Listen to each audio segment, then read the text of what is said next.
मित्रों, जैसा कि हम जानते हैं कि अभी यह कालखंड का चौथा युग यानी कलयुग चल रहा है, जिसे हिंदू धर्म शास्त्रों में सबसे श्रापित युग बताया गया है। आज के इस वीडियो के माध्यम से हम आपको कलयुग के 5 ऐसे रहस्य बताएंगे जिससे आज का मनुष्य बहुत कुछ सीख सकता है। बात उस समय की है जब पांडवों को वनवास हो गया था।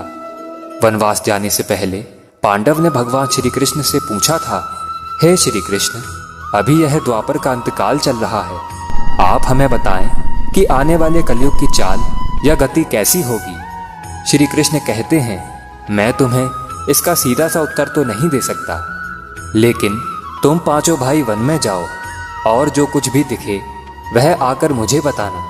मैं तुम्हें उसका कलयुग में प्रभाव बताऊंगा। उसके बाद पांचों भाई वन में चले गए।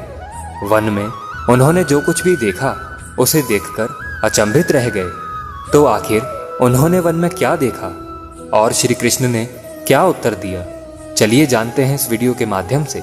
लेकिन वीडियो में आगे बढ़ने से पहले अगर अभी तक आपने हमारे चैनल को सब्सक्राइब नहीं किया है तो चैनल को सब्सक्राइब करके बेल आइकन को प्रेस करना ना भूलें। सबसे पहले युधिष्ठिर ने उत्तर दिया, हे वासुदेव, मैंने तो पहली बार 2 सूंड वाला हाथी देखा। यह मेरे लिए तो बहुत आश्चर्यजनक था। इसके जवाब में श्री कृष्ण कहते हैं कि कलयुग में ऐसे लोगों का ही राज होगा जो दोनों ओर से शोषण करेंगे, बोलेंगे कुछ और, करेंगे कुछ और ही, मन में कुछ और होगा और कर्म कुछ और ही होगा।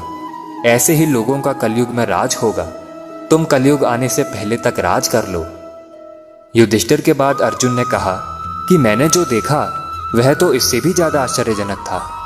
मैंने देखा कि एक पक्षी के पंखों पर वेद लिखे हुए हैं, लेकिन वह पक्षी मुर्दे का मांस खा रहा था। श्री कृष्ण अर्जुन को उत्तर देते हुए कहते हैं, कलयुग में ऐसे ही लोग रहेंगे जो बड़े ज्ञानी और ध्यानी कहलाएंगे। वह ज्ञान की चर्चा तो करेंगे, लेकिन उनका आचरण राक्षसी होगा। वह बड़े पंडित और विद्वान कहलाएंगे, किंतु वह यह देखते रहेंगे कि कौन सा मनुष्य कब मेरे और हमारे नाम से संपत्ति कर जाए। अर्जुन के सवाल के जवाब के बाद भीम अपना अनुभव सुनाते हुए कहते हैं कि एक गाय अपने बछड़े को इतना चाटती है कि वह बछड़ा खून से लहूलुहान हो जाता है। तब श्री कृष्ण कहते हैं कि कलयुग का मनुष्य शिशुपाल हो जाएगा। कलयुग में माँ की अपने बच्चे के लिए ममता इतनी ज्यादा बढ़ जाएगी कि उन्हें अपने विकास का अवसर ही नहीं मिलेगा। मोह माया में ही घर बर्बाद हो जाएंगे। भीम के बाद सहदेव ने पूछा, हे श्री कृष्ण, मैंने देखा कि 5-7 बड़े कुएं के बीच एक गहरा कुआं बिल्कुल खाली है, जबकि ऐसा संभव नहीं हो सकता। फिर श्री कृष्ण उत्तर देते हैं, कलयुग में लोग लड़के लड़की के विवाह में, मकान के उत्सवों में, छोटे बड़े उत्सवों में लाखों रुपए खर्च कर देंगे, परंतु पड़ोस में यदि कोई भूखा प्यासा मर रहा होगा तो यह नहीं देखेंगे कि उसका पेट भरा है या नहीं भरा है। उनका अपना ही सगा भूख से मर जाएगा और वह देखते रह जाएंगे। कहने का तात्पर्य यह है कि कलयुग में अन्न भंडार तो होंगे, परंतु लोग भूख से मर जाएंगे। सहदेव के बाद नकुल ने श्री कृष्ण से कहा कि हे श्री कृष्ण, मैंने देखा कि एक बड़ी सी चट्टान पहाड़ से गिरती है और बड़े से बड़ा वृक्ष भी उसे रोकने में सक्षम नहीं हो पाता, परंतु एक छोटे से पौधे से टकराकर वह रुक जाती है। आखिर ऐसा कैसे हुआ? तब श्री कृष्ण कहते हैं कि कलयुग में मनुष्य की बुद्धि क्षीण हो जाएगी और उसका जीवन पतन हो जाएगा।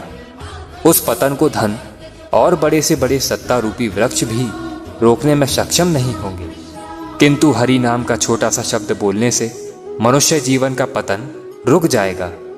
अतः कलयुग में हरि नाम ही मोक्ष का एकमात्र मार्ग होगा। आशा करता हूं कि आपको हमारी यह वीडियो पसंद आई होगी। अगर पसंद आई है तो वीडियो को एक लाइक कर दीजिए एवं कमेंट में एक बार लिख दीजिए, जय श्री कृष्णा।